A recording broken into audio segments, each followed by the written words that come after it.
Agora, nenhuma causa de uma igreja local é uma causa vitoriosa. A causa da igreja, corpo de Cristo, é invencível. Mas, por outro lado, ela não se geografiziza, não se localiza nesse nível de GPS. Ela é uma comunhão de testemunho, que as portas do inferno não prevalecerão contra ela, não prevaleceram, Constantino não conseguiu, ninguém conseguirá, ficará aqui. Aqueles que são igreja de Deus, testemunhando o evangelho do Cordeiro Eterno, continuarão sendo aqueles que vencerão as portas do inferno. Mas isso não tem placa, não tem nome, não tem bandeira. É um reconhecimento divino. Principados e potestades vêm e ficam perplexos. Mas não é notícia para o Time, para o Newsweek, nem para a Veja, nem para Isto É. Se for para essas revistas, não é a igreja de Deus, é um fenômeno humano eclesiástico. Esse outro fenômeno que detém forças poderosas e que é feito de homens e mulheres cheios do Espírito Santo espalhados pela terra, não está disponível para o IBGE constatar. Primeira coisa é essa. Segunda coisa que eu quero lhe dizer é que tudo que você falou aqui é apenas interesse e angústia de um bom saduceu do Novo Testamento. Porque você não me falou em espírito, não me falou em anjo, não me falou em vida eterna, não me falou em salvação, não me falou em interioridade, não me falou em transcendência, não me falou em glória, não me falou em celestialidade, não me falou em nada do que Jesus disse que era o tesouro do reino, pelo qual a gente vende o campo, vende todos os tesouros, troca tudo.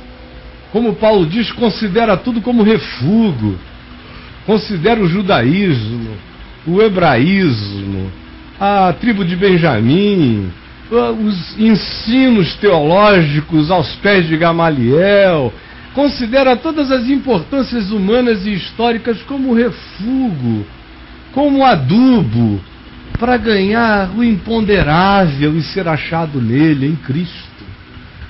Então a sua conversa aqui não foi a conversa de um ser do Evangelho, é a conversa de um indivíduo primitivo em relação à Boa Nova.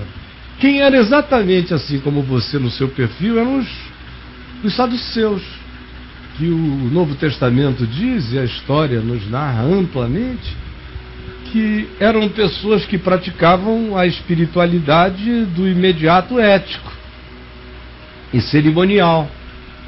Então, viver a vida eterna, possivelmente não fosse haver vida eterna.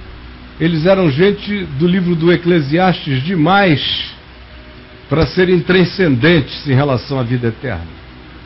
Eram entes daquela teologia entre o berço e a sepultura, que é mais uma ética vivencial de sabedorias, no caso dos saduceus, aplicado às práticas litúrgicas do templo, porque a maioria dos saduceus eram das classes sacerdotais, além de que formavam também um partido político de centro-direita, ali nas manobras entre Roma e Herodes, e jogando mais para o lado do status quo e do establishment.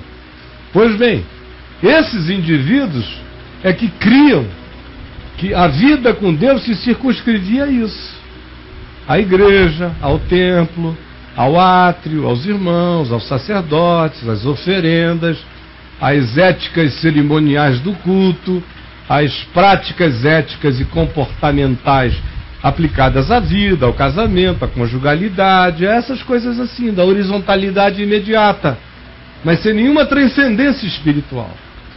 E fazia parte da crença dele que valia a pena ser de Deus sem transcendência. Porque pior seria viver sem nenhum temor de Deus na terra a vida que os pagãos viviam. Então, conquanto não haja nem anjo, nem espírito, nem ressurreição, nem vida eterna, nem nada disso, é melhor todavia obedecer a Deus. Melhor será para o gozo da gente com a mulher, com o vinho, com o pão, com a vida, com o corpo, com o imediato. É uma teologia para o imediato sem transcendência.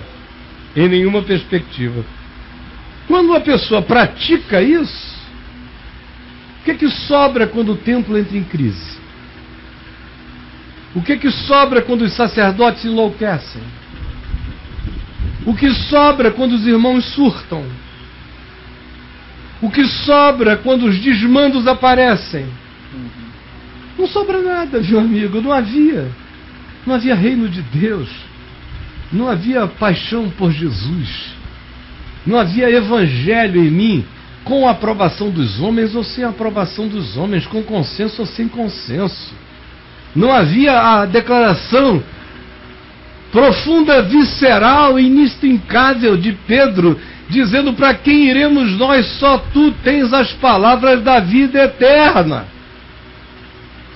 Então, se esse espigão da vida eterna não se plantou em mim, eu fico confuso assim no dia que o Deus Igreja entra em falência. É claro que você está lutando e tentando preservar uma causa perdida, até porque essa não é a causa, nunca foi a causa, nunca será a causa é o Evangelho. O Evangelho não é essa materialização. Quando essa materialização é quebrantada, é humilde, está a serviço do Evangelho de Deus, pregando a palavra, ela é útil. Mas quando ela se transforma num fim em si mesma, ela se sataniza, como nesse caso. Então, querido, a única coisa que você tem que fazer, abra aqui em Mateus, começa com essa genealogia que não é da sua denominação, mas leia, por favor. Leia nos próximos 3 meses o Evangelho, sem nenhuma intervenção humana. Leia de Marcos e leia até o Apocalipse, valendo, Novo Testamento. Leia quantas vezes você possa. Leia quantas vezes você possa. Não precisa nem ser daqui a 3 meses. Leia quantas vezes você consiga durante esse mês de janeiro. No início de fevereiro, volte aqui comigo e me diga se o Deus Igreja ainda tem esse papel de preponderância absoluta quanto a definir os significados das suas certezas ou das suas dúvidas. Não vai sobreviver. O Deus Igreja vai ganhar o lugar dele. Não é Deus, não é divindade, não é nada. É um fenômeno humano. E ele ia dizendo, quem bota a sua fé numa estrutura local está perdido. Porque aonde está a Igreja de Jerusalém, que foi a primeira? Nós fomos lá ano passado. Você visitou a Igreja de Jerusalém? Só achei ruína. É, ruína. 20 metros para baixo. E não tinha nem templo, né? Eram casas. Tinha pedra. Onde é que... Nós fomos à Turquia. Você visitou a Igreja de Laodiceia? Eu não achei. De Éfeso? Não consegui. Pérgamo? Não achou nada. também? Nada. Nada. E de Tessalônica? Nenhuma Acabou delas. tudo. Não ficou nada. Nada. Agora, a Igreja de Deus continuou. Continua. Você chega lá na Catedral de Saint-Pierre, em Genebra, onde Calvino pregava. É um lugar que, quando eu estou em Genebra, eu adoro ir. Já preguei lá 2 vezes ou 3. Pois bem, você chega lá, você visita um monumento, porque não tem mais gente, não tem igreja mais lá. Não tem mais igreja, só tem um templo católico, que a Reforma Protestante fez uma dieta nele, tirou os ídolos e Calvino pregava lá dentro. Mas virou só um lugar de visita, um dos lugares mais visitados de Genebra. Mas não tem mais igreja lá dentro, morreu. Igreja é gente.